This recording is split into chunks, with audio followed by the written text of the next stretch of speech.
Back in the days was kinda crazy, kid. I started out with nothing. Wasn't living like Thanksgiving, I was turkey without the stuffing. Sometimes I swear to God that I was headed for the poorhouse. And mama caught the drama, she would bleed trying to feed 4 mouths. Wasn't rocking jabos, I barely had clothes. And when the snow with temperatures dropping below zero, you know I froze. No CDs on black and white TV. I see this about to retire with it. And the genesis behind this idea was a friend of mine was, showing him my fragrance collection and sort of talking him through niche and designer. And he sort of asked me, he's like, look, what fragrances can I get for designer prices that smell niche and that are really interesting? And I thought it was a really good question. And so I decided to do a video, 2 videos. The first video are going to be 5 designer fragrances that I think smell niche or of niche quality to me.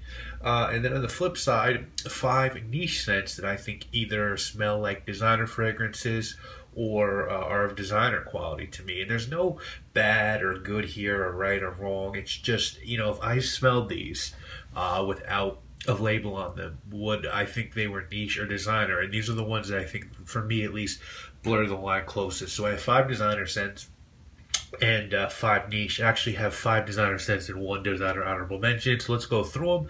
This is in no particular order. It's not like I think this one smells more niche or this one doesn't. These are just the ones that I think smell niche in my collection. The first one, the honorable mention, is one that gets no play in Fragcom, and it is a really, really good scent. It's spicy.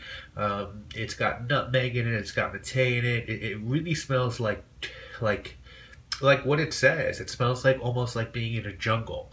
It just has this really, really spicy, sweet vibe to it. I think it's really different, and I definitely might mistake this for niche if I didn't know any better. And from the House of Kenzo, my honorable mention is called The Jungle. Check that one out. So the 5th fragrance I have on the list, again, no order here. This one is like, man, I remember the first time I smelled this, I was blown away. And I remember thinking, if they put this out in their private line, I'm charged $180, I don't think anyone would bat an eyelash. And this fragrance has to be spectacular because it's only about 3 notes. And those notes are bergamot, vetiver, and myrrh. And I think this one really does blur the line between designer and niche. From the house of Christian Dior, this one is Eau Sauvage Parfum. And to me, it doesn't smell much like Eau Sauvage, the original. I'm not a huge fan of the original Eau Sauvage, so I like that this one, I really like what they did with this one. The next one is another one that has myrrh in it. And, I think that we're starting to notice this theme that these fragrances that smell niche have very simple ingredients, but high quality. So this one has bergamot, it's got myrrh, it's got patchouli, and it's got vanilla. So not much else in this one as well.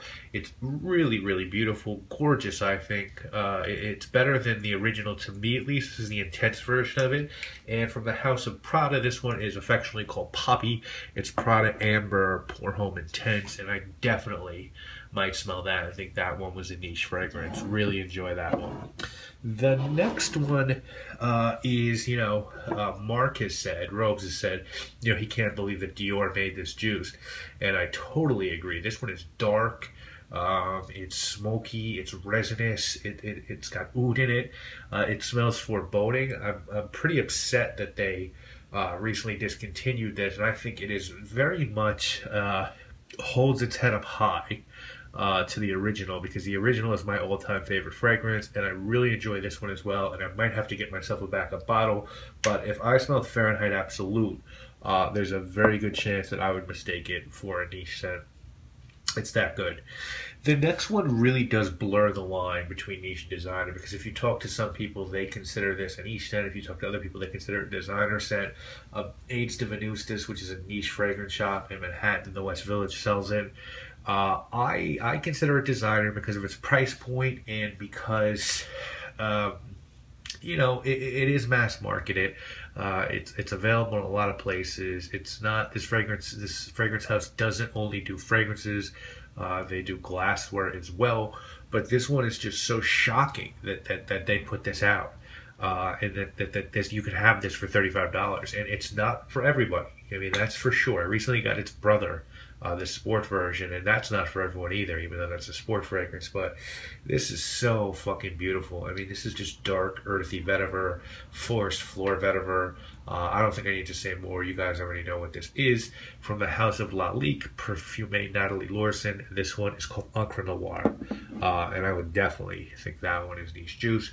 And then the final one is one that really universally liked. I think everyone in Fragcom enjoys this one. I don't know that I've ever seen someone say a bad thing about this fragrance. It's unisex. You can find it very cheap. I actually bought my bottle with a couple sprays missing from someone on a fragrance group for $25. And if I had known that you could get it for like $30, $35 on Amazon, I would have just bought it brand new. But I love this. I think it's very different. It's very unique. It's got that rubber and vanilla note. A lot of people compare it to Zing by the Artisan Parfumé, and I see that. I like Zing a lot better, and I think Zing is a little bit more like smelling of niche, but this one definitely smells niche as well. From the House of Bulgari, this one is called Black, and of course it comes in that hockey puck bottle. So there you guys go. These are 5 or 6 fragrances that I might mistake for niche if I didn't know any better and I just smelled them. Do you guys agree? Are there fragrances in your collection that you think smell niche that are designer fragrances? Do you care? Is this a stupid video? I mean, am I a fucking moron for making it?